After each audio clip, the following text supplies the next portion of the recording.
everyone, I hope you are doing good. Today we are going to revise Unit 8. Keep our environment clean, okay, for common core students. Let's start with grammar. Here we have to choose a verb from the list and write it in the past simple tense, okay. So past simple tense is the tense when we are talking about actions that started and finished in the past, okay? Started and finished in the past. And when we are talking about the simple past, here we have regular verbs and irregular verbs. For regular verbs, we add an ed, okay? For irregular verbs, we have to know the list of the irregular verbs, okay? So let's get started. So here we have to fill in the blanks with the appropriate verb.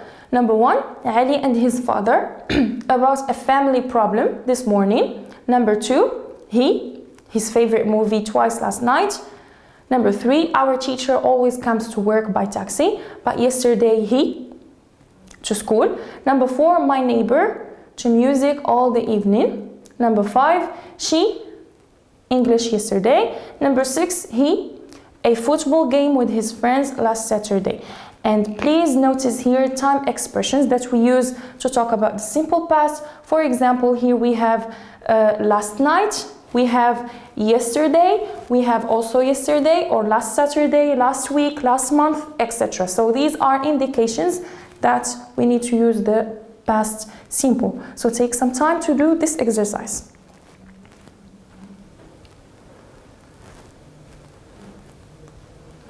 Okay, let's correct. Number 1, Ali and his father talked about a family problem this morning. Verb to talk is a regular verb, so here we are going to add ed.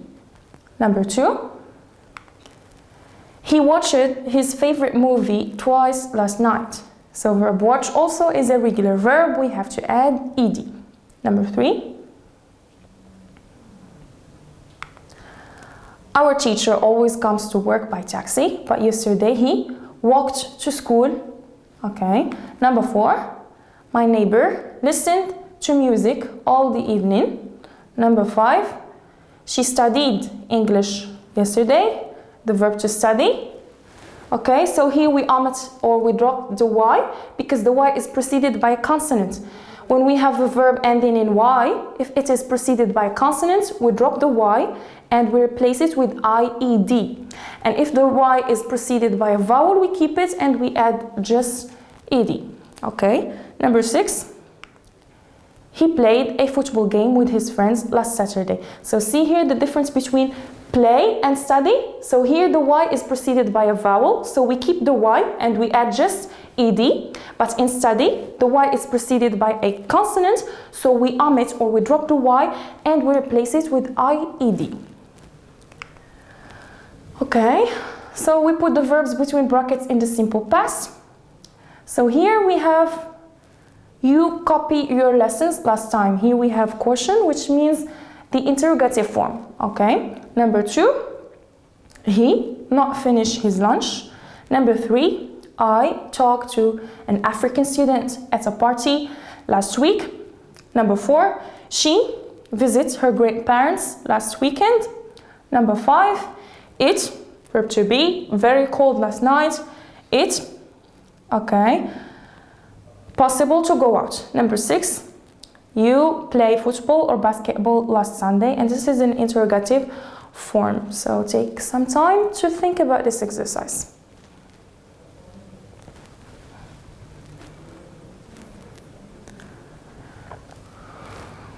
Okay, let's correct.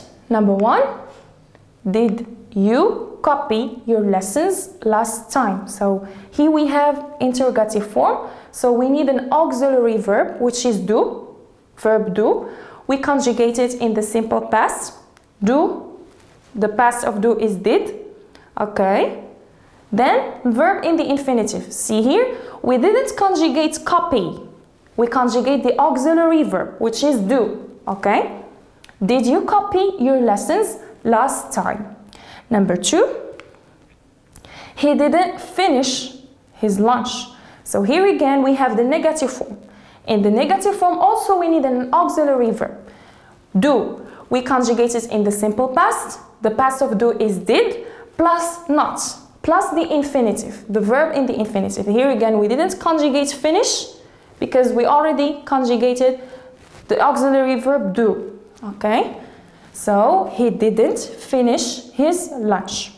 Number 3, I talked to an African student at a party last week.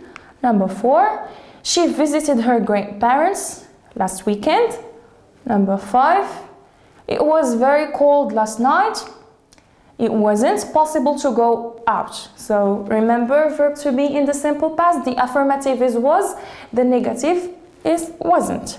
Number 6, here also we have an interrogative form. Okay, see here the question mark.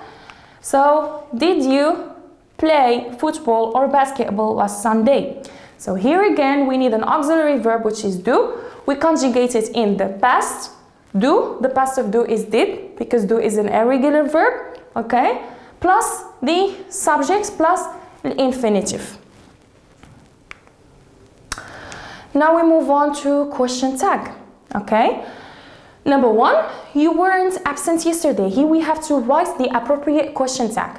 You weren't absent yesterday. Remember, if we have a negative statement, the question tag is in the affirmative form. And the opposite, if you have an affirmative statement, the question tag is in the negative form.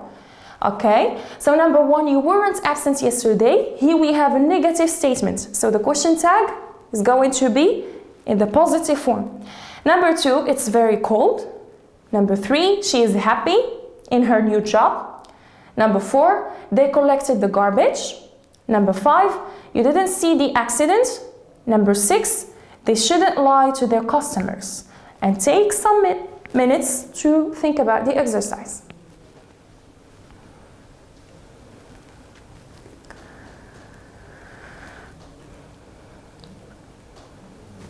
Okay, so number 1, you weren't absent yesterday. So the question tag is were you. So see here we have weren't. The statement is negative. And the question tag is positive. Were you, okay? Or affirmative. Number 2, it's very cold. So here the opposite. We have affirmative, so the question tag is in the negative form. Isn't it? It's very cold, isn't it? Number 3, she's happy in her new job. So here we have positive statement. So the question tag is going to be negative, isn't she? She's happy in her new job, isn't she? Number 4, they collected the garbage. Here we have a positive statement, so the question tag, didn't they? They collected the garbage, didn't they? Number 5, you didn't see the accident. What do you think the question tag? So here we have negative statements, so did you? Affirmative, okay? Number 6, they shouldn't lie to their customers. Here also we have shouldn't, the negative form, so the question tag is going to be in the positive or affirmative form. Should they? So number 1, you weren't absent yesterday. Negative statement, were you? It's very cold, isn't it? She's happy in her new job, isn't she? They collected the garbage, didn't they? You didn't see the accident, did you? They shouldn't lie to their customers, should they? Now let's revise our functions. Okay, complete the following exchanges with the appropriate expressions. And here we are revising permission, how to ask for permission. For example, you are in the class. Before you go out, if you want to go out, you need to ask your teacher's permission first. Teacher, can I go out? If you want, for example, to hang out with your friends, of course, first you need to have your parents' permission, either from your mother or your father. Mom or dad, please, can I go out? So we have seen before some expressions we used to ask for permission, like can I, may I, etc. Okay, and when you ask someone's permission, that permission can be accepted or denied. So here we have to complete the following exchanges with the appropriate expressions. Number 1, it's an exchange between a child and mother. So child, put these bottles in this recycling bin. Mother, of course, don't throw them away. Exchange number 2, Selim, keep these old films. Hans, I'm sorry, they are made of poisonous substances. Exchange number 3, Tony, wear a protection suit to carry this box? Father, it contains hazardous objects. Okay, so here we have to complete the following exchanges with appropriate expressions to ask for permission and take some time to do this exercise.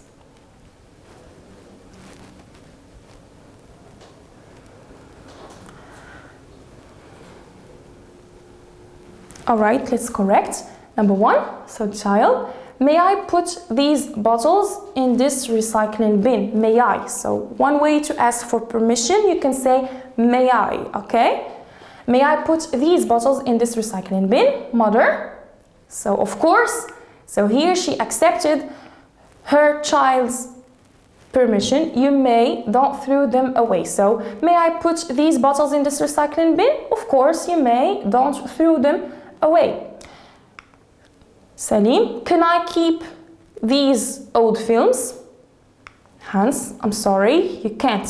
They are made of poisonous substances. Can I wear a protection suit to carry this box? Oh, please do. It contains hazardous objects. All right? So these are expressions that we can use to ask for permission. May I, can I, add like, okay? And to accept permission, yes, of course, go ahead, yes, or to deny the permission, you can say, no, please don't, or no, sorry, you can't, etc. So here we have to match the numbers with the letters. Here we have asking for permission and giving permission. So number 1, may I read this text again? Number 2, I wonder if you can help me do this exercise. Number 3, is it okay if I use your phone for a second? So here, what are the expressions that we use to ask for permission? For number 1, we use may I, okay? May I. For number 2, I wonder if. I wonder if. Number 3, is it okay if? Is it okay if? Okay? All of them, they mean asking for permission. I can say, for example, may I go out? I wonder if you can give me, for example, your mobile phone. Is it okay if I use your calculator, for example? So all these expressions, we use them to ask for permission. So these are expressions that we use to give permission or to deny permission, okay? So no, please don't. Sure, go ahead. Yes, of course. So here you have to match the numbers with the letters and take some minutes to think about the exercise.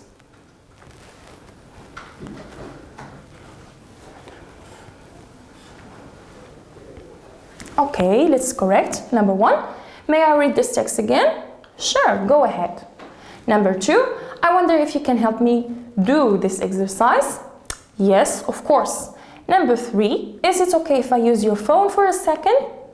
No, please don't. Okay? So this is concerning functions and asking for permission. Now let's revise vocabulary.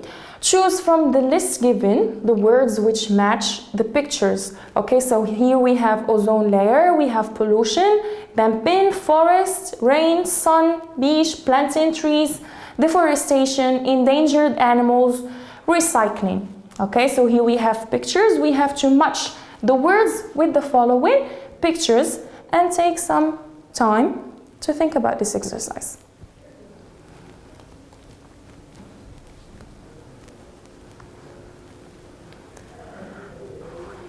All right, let's correct. Number 1, endangered animals. Endangered animals, okay? Number 2, damping. Number 3, ozone layer. Number 4, recycling.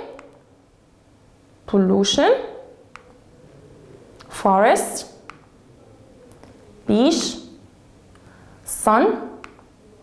And rain. Deforestation. And planting trees. So all these vocabularies are related to environment. All right, now we move on to writing. Okay. Read the following paragraph and identify its 3 main parts as indicated below. So we have to read the paragraph and indicate its elements. First of all, we have the topic sentence. Okay, so we have to indicate where is the topic sentence here in the paragraph. We have supporting details. Supporting details, we have 3 supporting details in this paragraph. The first one with example, the second one with example, and the third one with example. And then we have the concluding sentence. So I repeat, in this paragraph, we have to indicate element number 1, which is topic sentence, element number 2, supporting details, and in supporting details we have 3, okay, with examples. First one example, second one example, third one and example. And we have concluding sentence. Take some time to think about it.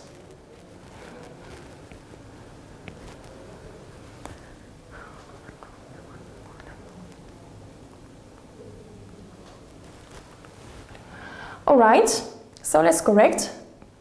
But before, let's read the paragraph. There are 3 reasons why I prefer jogging to other sports. One reason is that jogging is a cheap sport. I can practice it anywhere at any time with no need for a ball or any other equipment. Another reason why I prefer jogging is that it's friendly to my heart. I don't have to exhaust myself or do excessive efforts while jogging. Finally, I prefer this sport because it's safe. It isn't as risky as other sports like gymnastics, racing, or horseback riding. For all these reasons, I consider jogging the best sport of all. Okay, so here, where's the topic sentence? The topic sentence, there are 3 reasons why I prefer jogging to other sports. Okay, so this is the topic sentence.